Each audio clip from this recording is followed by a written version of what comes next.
وبه نستعين والصلاة والسلام على سيدنا محمد وعلى آله وصحبه أجمعين. صدر عالی قدر، اصحاب بزم، صاحب اعزاز جناب غلام مصطفیٰ اثر صدیقی صاحب اور تمام حاضرین مجلس، معزز خواتین، سب سے پہلے یہ بات، یہ سوال ذہن میں تازہ کیجیے کہ شاعری کیا ہے،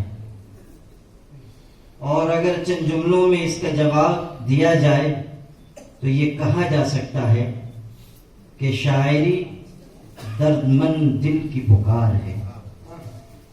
شاعری مارکہ کارزار میں مرد مجاہد کی للکار ہے. شاعری مارکہ کفر و اسلام میں ابھرنے والی خالد ابن ولید کی تلوار ہے.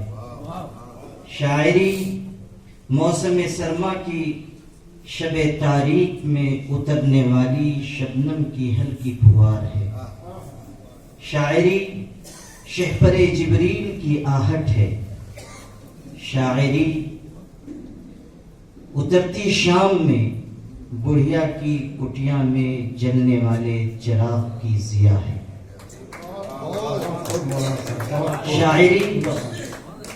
شاعری تلاميذ الرحمن کی نگاہوں کا نور ہے.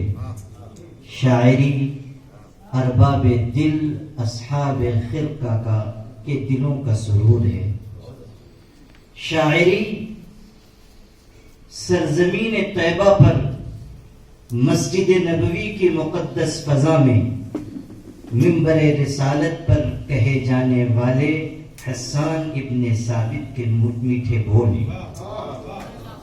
شاعری عبداللہ ابن رواحہ کی مبارک زبان سے نکلنے والے الفاظ کی مقدس پکار ہے.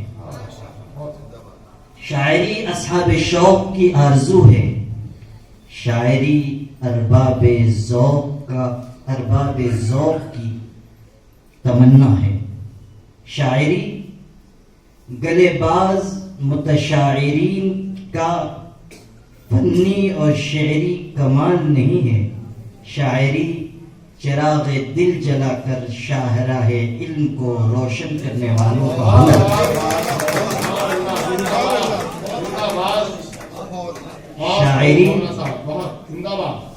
شاعری مشاعروں میں اپنے آپ کی نمائش کر کے قلم سے نکلنے والے الفاظ کی تجارت کرنے والوں کی تجارت کا نام نہیں ہے.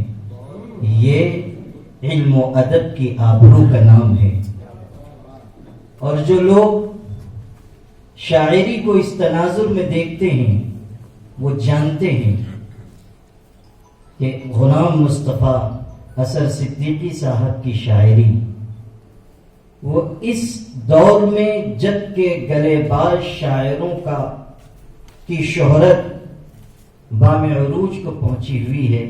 اثر صدیقی کی شاعری میر تقی میر، غالب اور اقبال کی شاعری کی صدا ہے، اور ان کی شاعری کا عکس جمیل ہے. اس بات کو یاد رکھیے گا کہ شاعر اس وقت تک شاعر نہیں ہوتا جب تک کہ وہ علم کے سمندروں کو اپنے دل کی امانت نہیں بناتا. اصحاب بزم، ہم یہ جانتے ہیں کہ ناموں کا انسانوں پر اثر ہوا کرتا ہے. میں اپنے دل کی بات کہوں تو یہ کہہ سکتا ہوں کہ غلام مصطفیٰ اثر صدیقی کی شاعری کا سوز و گداز رہین منت ہے آقا کریم حضرت محمد مصطفیٰ صلی اللہ علیہ وسلم کی عشق رسالت کا، اور ان کا تخلص اثر ان کی شاعری میں تاثیر کا کمال پیدا کرتا ہے. یہ عشق رسالت ہی ہے کہ سرحد پر رہنے والا ایک انسان ڈھونڈتا ڈھونڈتا پنجاب کی گلیوں میں پہنچا تھا.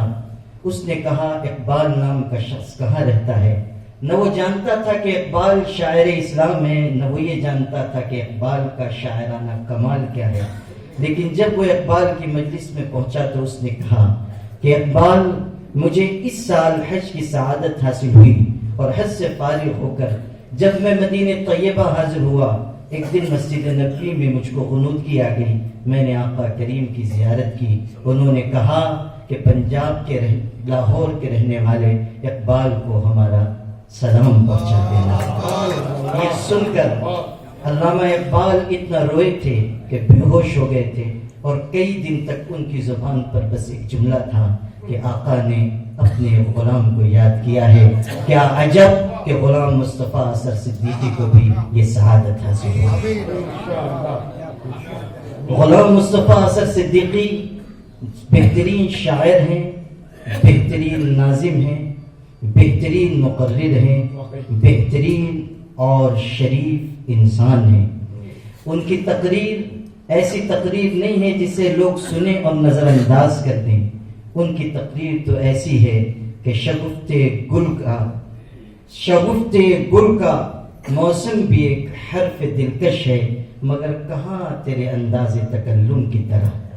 وہ کہتے نہیں ہیں، وہ بولتے نہیں ہیں، موتی رولتے ہیں، اور شاعری ان کی جیب کی گھڑی اور نثر ان کے ہاتھ کی چھڑی ہے. غلام مصطفیٰ اثر صدیقی اس شخص کا نام ہے جس نے شعر، نثر اور اس سے آگے بڑھ کر ایک شریف انسان کے جلوے شہر کو دکھائے ہیں. جو نسل آج ان کو دیکھ رہی ہے، کل وہ فخر کرے گی کہ ہم نے اثر صدیقی کو دیکھا ہے اور ان کا کلام ان کی زبان سے سنا ہے. میرے بھائیوں، شریکان بزم، بہت زیادہ ان کے بارے میں کچھ کہنے کا یہ موقع نہیں ہے، لیکن ایک دل کی بات آپ سے ضرور کہوں گا کہ شاعر، نثر نگار اور بہترین ناظم کی حیثیت سے اوپر اٹھ کر اگر صفات و کمالات کی روشنی میں غلام مصطفیٰ اثر صدیقی کو دیکھا جائے تو میرے دل سے یہ آواز آتی ہے کہ وہ ایک مرد قلندر ہے. اور مرد قلندر ہوتا ہے کیا چیز؟ کہنے والے نے کہا تھا، سکندر لوٹ کر بھی خوش نہیں دولت زمانے کی، مائے ہستی لٹا کر قلندر رقص کرتا ہے. اور اقبال نے کہا تھا، ہزار جبر ہو لیکن زباں ہو دل کی رفیق، یہی رہا ہے ازل سے قلندروں کا طریق. جو بات ان کی زبان سے نکلتی ہے وہ حکمت کی بات ہوتی ہے. بات ہیرا ہے، بات موتی ہے، بات لاکھوں کی لاج کھوتی ہے. بات ہر بات کو نہیں کہتے، بات مشکل سے بات ہوتی ہے. میں غلام مصطفیٰ اثر صدیقی کی نظر یہ شعر کرتا ہوں کہ ٹھہرا پانی کائی کھائے گھٹ گھٹ کر مر جائے، ٹھہرا پانی کائی کھائے گھٹ گھٹ کر مر جائے، بہتا پانی پتھر چیرے اپنی راہ بنائے. والسلام.